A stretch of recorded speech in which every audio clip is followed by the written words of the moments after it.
I'm Melissa Chartrand. I'm joined with Lenore Lyons. We're at the Art Center at Cotuit Center for the Arts, and we are talking all things keys today. I'm so excited, Lenore. The last time I came, we hinted about this project. I can't believe how much it's grown, leaps and bounds, the Key Project. Let's talk. We started saying, where did the idea begin? Which I know is a difficult question, but let's see if we can start there and where it takes us. Okay, where did it begin? That is always the most difficult question. Where do ideas come from? I think this idea, the Key idea, has been kind of percolating for about a decade. I've known for some time that I want to do a large-scale community art project where lots of people who don't self-describe as artists contribute to the project. I just wasn't sure what would be the thing that they would wrap that idea around. And then it occurred to me that keys are perfect. They're a perfect little metaphor for a little nugget of inspiration. And I'm finding that to be true. People gravitate to this project and immediately want to participate. So there has been a real groundswell of enthusiasm building since last we spoke. It is easy art. It's for people of all ages, and just as you say, from every generation. It's so fascinating what keys they pick and what those keys say to them. Right. It's for people from 1 to 100. I don't have a 100-year-old yet, and so I'm looking for one if you know of anyone. But it's for people of all ages. Everybody seems to like keys. It has a universal theme of opening. So I usually put out a large tray full of keys. There might be 500 or 600 in the tray, and people will riffle through them, and again and again and again people say, this one feels right. And that's the language that they use. This key, an ordinary looking key, just feels right. So they'll pick that, draw it, and then attach it to another piece of paper and write about what that key might open or start or do for them. And so these will be on exhibit at both Cotuit Center for the Arts and Barnstable Town Hall in October. October 10th is our opening. And they'll be arranged on a grid and grouped by age. So you'll see the progression of art and writing, but more importantly, thought as the years progress. Let's sample a few of those. Well, I found out through doing this project, 1-year-olds pretty much are like this, but by 3 and 4, kids are literal. It opens a door. It starts a car. That's it. But by 6 and 7, kids become really imaginative. Here, my key opens a magically place where all your desires are granted. Who doesn't want to go there? Right. So this is a 6-year-old. I have found that 9 and 10-year-olds are the most surprisingly thoughtful kids. Here's one from a 10-year-old. My key will stop world hunger. Kids, a 9-year-old wrote about, this is the key to forgiveness. Everyone makes mistakes, so everyone should be forgiven. As people move into their teen years, they talk about self-discovery. Here, this is from a teenager. My key unlocks my ideas and theories of life.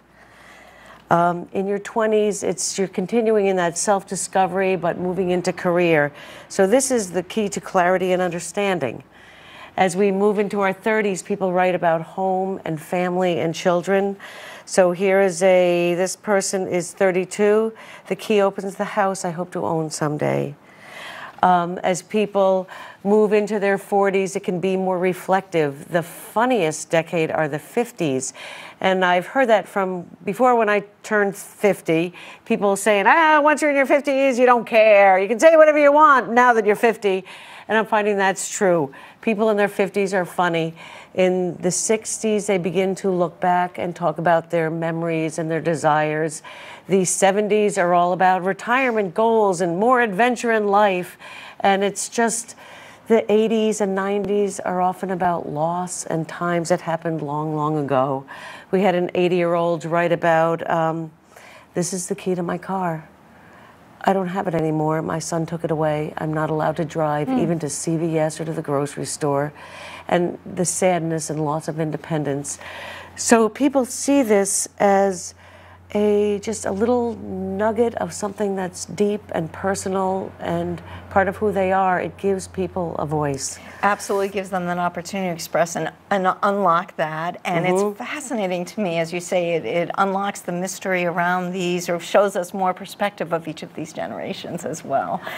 Now, you do this project. I know you were recently on Main Street at one of the festivals there. So you do that. You'll be around town in various areas, festivals and concerts and so on. But you also work with the schools. That's right. Well, we're going to be at 21 so far, festivals and fairs through the summer, but we're doing this project in collaboration with the Cape Cod and Island art educators. And so the art teachers in schools from Bourne to Provincetown, every school district will be represented with some students in their schools participating. And I couldn't have done it without them. So the art teachers have been taught about this project and are in this collaboration, so they will be bringing it to their students.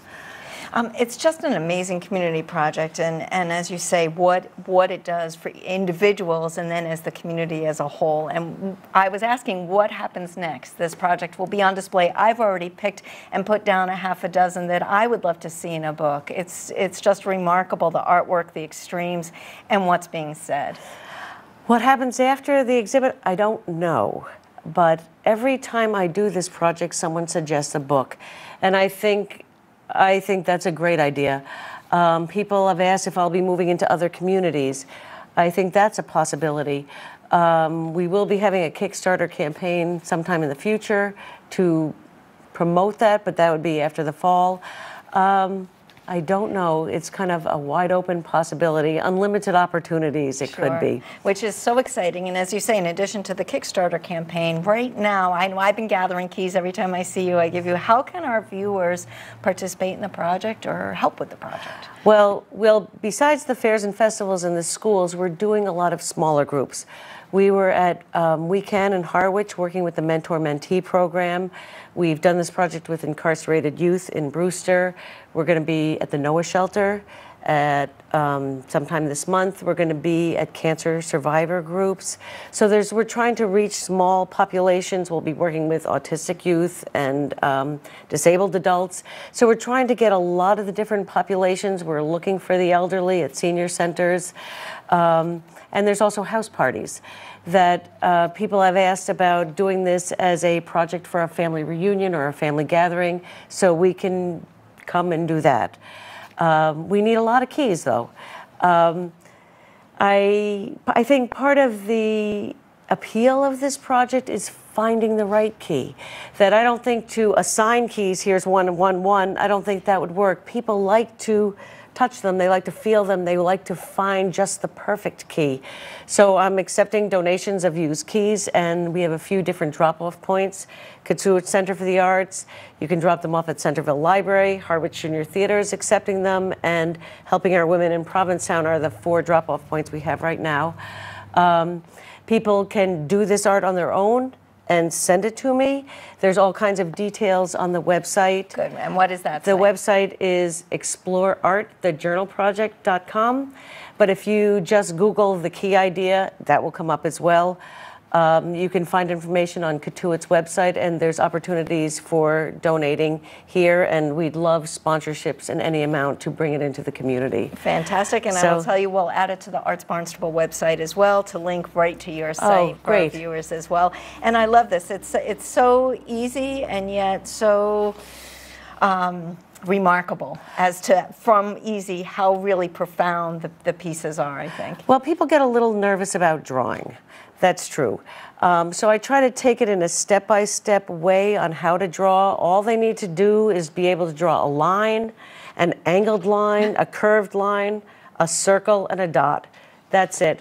So I say it's easy art, and it really is.